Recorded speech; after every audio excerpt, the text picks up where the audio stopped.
आप देख रहे हैं इंडिया न्यूज मध्य प्रदेश छत्तीसगढ़। मैं हूं आपके साथ अंशिका और हमारे खास कार्यक्रम ठंड है प्रचंड में आपका बहुत स्वागत है। और चलिए यहाँ से खबरों की शुरुआत में सबसे पहले बड़ी खबर का रुख कर लेते हैं। मध्य प्रदेश में पड़ रही कड़ाके की ठंड, प्रदेश में सर्दी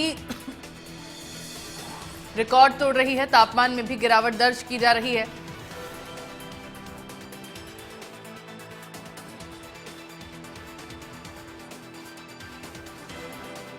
तो तापमान में गिरावट दर्ज की जा रही है। प्रदेश के अधिकांश इलाकों में कड़ाके की सर्दी। एमपी के शहडोल में पारा 1 डिग्री 58 साल बाद इतनी सर्दी पड़ी है। कई जिलों में ठंड का रिकॉर्ड टूट गया है। मौसम विभाग ने चेतावनी जारी कर दी है। मौसम विभाग ने कई जिलों के लिए शीतलहर की चेतावनी जारी की है। 58 साल बाद राजधानी भोपाल का न्यूनतम तापमान 3.3 डिग्री पहुंच गया है। कई जिलों में कड़ाके की सर्दी से आमजन का हाल बेहाल है।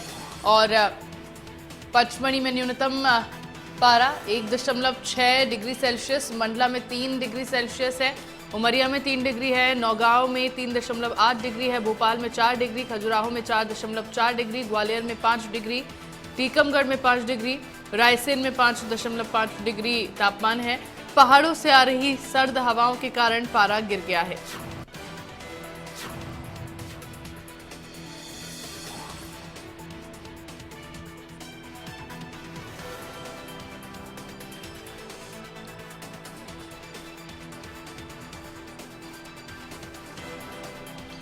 तो प्रदेश में ठंड का दौर लगातार जारी है। प्रदेश के 5 शहरों का न्यूनतम तापमान 4 डिग्री से नीचे दर्ज किया गया है।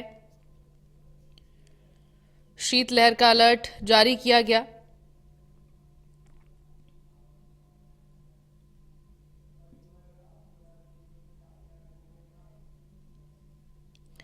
इस सीजन में मध्य प्रदेश में ठंड ने सारे रिकॉर्ड तोड़ दिए हैं। और पचमढ़ी की रात शिमला से भी ज्यादा ठंडी रही है। सोमवार और मंगलवार की अगर बात की जाए तो यहां तापमान 1.6 डिग्री सेल्सियस तक गिर गया है। मौसम विभाग ने भोपाल, रायसेन, नर्मदापुरम समेत कई शहरों में शीतलहर का अलर्ट जारी किया हुआ है। मौसम वैज्ञानिकों के मुताबिक उत्तरी राजस्थान पर बना चक्रवाती हवाओं का एक क्षेत्र और देश के उत्तर पश्चिमी हिस्से में तेज गति से बहने वाली जेट स्ट्रीम हवाएं इस कड़ाके की ठंड की वजह मानी जा रही है। अब प्रदेश में शीतलहर का कहर जारी है। राजधानी भोपाल समेत प्रदेश के कई शहरों में शीतलहर और कोहरे का अलर्ट जारी किया गया है। मौसम विभाग ने रायसेन और नर्मदापुरम जिले में शीतलहर और पाले का ऑरेंज अलर्ट जारी किया है।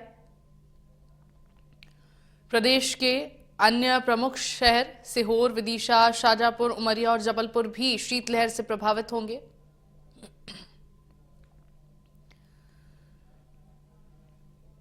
और खबर पर ज्यादा जानकारी के लिए मेरे साथ संवाददाता अजय गोयल रायसेन से लाइव जुड़ गए हैं। अजय, आज रायसेन का क्या तापमान है, मौसम को लेकर क्या हाल है रायसेन में? बिल्कुल अंशिका, मैं आपको यहाँ पर बताना चाहूंगा कि मध्य प्रदेश के उन जिलों में रायसेन शुमार है, जैसा कि मैं पहले भी बता चुका हूं, जहां सबसे तेज ठंड पड़ती है।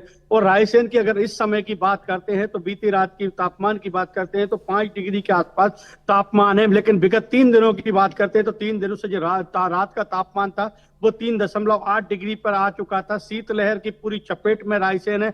जनजीवन पूरी तरह से अस्त व्यस्त हो गया है। लोग अपने घरों में कैद रहने को मजबूर हो गए हैं, वहीं गर्म कपड़ों का सहारे लेते जा रहे हैं। वहीं शुक्र अभी थोड़ा सा राहत लोगों को ये है कि जो दिन में तेज हवा तो चल रही है लेकिन धूप अच्छी कड़कड़ाके की निकल रही है, तो दिन में लोगों को ठंड का एहसास नहीं होता। लेकिन शाम को अगर 5:30-6 बजे की बात कर लेते तो इसके बाद जो तेज ठंड का दौर शुरू होता है तो वो बदस्तूर रात भर जारी रहता है और सुबह तक 9 बजे तक रहता है। वहीं अगर जगह जगह की बात करते हैं तो प्रशासन द्वारा इस तेज ठंड से लोगों को, आम जनता को बचाने के लिए अलाव की व्यवस्था की गई है। स्थानीय दशहरा मैदान में खास करके 5 से 6 जगह जो है वो अलाव जलाए जा रहे हैं ताकि दूर जिलों के किसान जो धान की फसल बेचने आते हैं उनको किसी प्रकार की असुविधा ना हो। वहीं रेन बसेरों की बात कर ली जाए तो रेन बसेरों में भी खासी व्यवस्था की गई है। कहीं किसी खिड़की खुली नहीं है, सब में जगह कांच लगाए गए हैं, वहीं हीटर लगाए गए हैं। बड़े बड़े हीटर से कमरों को गर्म किया जा रहा है। लेकिन अगर तेज ठंड की बात अगर करते हैं तो तेज ठंड जारी है। तो अगर मौसम विभाग कह रहा है इससे अभी 2-4 दिन और राहत मिलने वाली नहीं है, फिर तेज ठंड का दौर 2-4 दिन के लिए कम होगा। लेकिन यहाँ पर अंशिका सबसे बड़ी बात यह है कि यहाँ पर जो सुबह का जो काम धंधे जिनके लोगों के थे वो पूरी तरह से प्रभावित हो रहे हैं। बच्चे हैं, बुजुर्ग हैं, इनको बिल्कुल इनके अजय, मरीज क्या बच्चों के अस्पताल स्कूलों का वक्त भी बदला गया है? बच्चों और बुजुर्गों को ध्यान में रखते हुए क्या कुछ एडवाइजरीज जारी की गई हैं उनके लिए ठंड को लेकर? बिल्कुल अंशिका, मैं यहाँ पर बताना आपको चाहूंगा कि अब स्कूलों के जो टाइम की समय की बात हो रही है, वो सभी स्कूलों का समय सुबह जो पहली पारी से जो बात करते हैं, कक्षा 8वीं तक के जितने स्कूल हैं वो सुबह 9 बजे के बाद ही शुरू हो रहे हैं। और लेकिन यहाँ पर सबसे बड़ी बात जो है कि अस्पताल में हमने को देखने को मिला कि ब्रेन स्ट्रोक और हार्ट अटैक के मरीजों की संख्या इस तेज ठंड में बढ़ती जा रही है। तो डॉक्टर भी सलाह दे रहे हैं कि कृपया बुजुर्गों को, बच्चों को और जिन लोगों को खास करके बीपी की शिकायत है वो अपने आप का ध्यान रखें। और जो बुजुर्ग हैं अगर उनको कहीं कोई काम है तो वो दोपहर के समय धूप निकलते समय अपना काम कर लें, शाम होने से पहले घर चले जाएं ताकि ठंडी हवा से, शीतलहर से वो अपने आप को बचा सके ताकि बीमार ना हो। लेकिन अगर जिले की बात करते हैं तो जिले में पड़ रही तेज ठंड का असर ये है अंशिका कि जहां मौसम विभाग अब ये कह रहा है कि तेज ठंड से अभी राहत नहीं मिलेगी, तो कृषि वैज्ञानिक अब कह रहे हैं कि अगर तेज ठंड ऐसे ही पड़ती रही तो निश्चित रूप से ठीक है। अब जो फसलें हैं वो पाले की चपेट में आ जाएंगी। अंशिका, ठीक है, बहुत शुक्रिया अजय आपका तमाम जानकारी दर्शकों तक पहुंचाने के लिए। तो आपने देखा कि किस तरह से रायसेन में ठंड का प्रकोप पड़ा है और लोगों को काफी ज्यादा परेशानी हो रही है। सर्दी ने अपना सारा रिकॉर्ड तोड़ दिया है। बच्चे बुजुर्गों के लिए एडवाइजरी जारी की गई है कि वो ज्यादा से ज्यादा घर में रहे। लोगों का सुबह सवेरे जो काम था वो ठप पड़ चुका है क्योंकि ठंड पड़ने के कारण बहुत कम लोग होते हैं जो घरों से बाहर निकलते हैं, ना के बराबर लोग घरों से अपने बाहर निकलते हैं। ऐसे में सुबह काम जो लोग करते हैं वो काम उनका ठप पड़ चुका है। प्रदेश में शीतलहर का कहर लगातार जारी है। ऐसे में भोपाल समेत प्रदेश के कई इलाके हैं, कई शहर हैं जहां पर शीतलहर और कोहरे को लेकर अलर्ट जारी किया गया है। मौसम विभाग ने रायसेन और नर्मदापुरम जिले में शीतलहर और पाले का ऑरेंज अलर्ट जारी किया है। प्रदेश के अन्य प्रमुख शहर हैं सीहोर, विदिशा, शाजापुर, उमरिया और जबलपुर, जहां ये सभी शहर शीतलहर से प्रभावित हैं। और खबर पर ज्यादा जानकारी के लिए मेरे साथ संवाददाता मोहम्मद हुसैन खान रतलाम से जुड़ गए हैं, उनका रुख कर लेते हैं। मोहम्मद हुसैन, रतलाम में क्या कुछ हालात हैं ठंड को लेकर? क्या तापमान रतलाम का बना हुआ है? जी, रतलाम का बताना चाहूंगा, आज का तापमान जो है कि वो 10 डिग्री के आसपास का है, लेकिन फिर भी आज ठंड ने अपना असर दिखा दिया है। ठंडी लहर चालू हो गई है और ठंडी लहर में ये आपको दिखाना चाहूंगा कि यहाँ पर ठंडी लहर चली है, उससे कहीं ना कहीं आने जाने वाले लोगों के ऊपर भी प्रभाव पड़ रहा है। और स्कूल के बच्चे, खासकर स्कूल के बच्चों के लिए भी कलेक्टर रतलाम ने एक आदेश जारी किया गया है, जिसके अंदर स्कूली बच्चों का टाइम जो है वो 9 बजे का कर दिया गया है।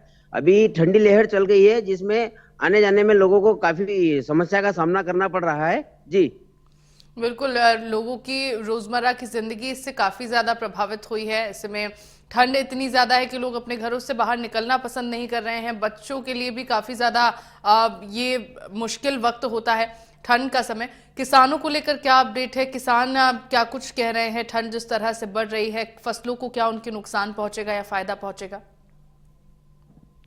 जी, किसानों का कहना है कि अगर इस तरह से अगर ठंड पड़ती रही है तो हमारी जो फसलें अभी हमने बोनी करी है, जैसे गेहूं की फसल है और चने की फसल है, तो कहीं ना कहीं फसलों का भी नुकसान इस ठंड की वजह से उठाना पड़ेगा। तो यही किसानों का कहना है। जी बिल्कुल, तो किसानों ने क्या उसके लिए कोई तैयारी कर रखी है पहले से? जी बिल्कुल, किसानों की फुल तैयारियां हैं, लेकिन फिर भी किसानों का एक ये कहना है कि अगर इस तरह की अगर ठंड बढ़ती है तो कहीं ना कहीं हमारी फसल इसमें बर्बाद होने की संभावना है। इसीलिए वो ठीक है मोहम्मद हुसैन, बहुत शुक्रिया आपका तमाम जानकारी साझा करने के लिए। कड़ाके की सर्दी से आमजन का हाल बेहाल है और रोजमर्रा की जिंदगी लोगों की काफी ज्यादा प्रभावित हो गई है। लोगों को अलाव का सहारा लेना पड़ रहा है, हीटर का सहारा लेना पड़ रहा है, गर्म कपड़े लोगों के निकल गए हैं ताकि इस ठंड से खुद को लोग बचाए रख सकें।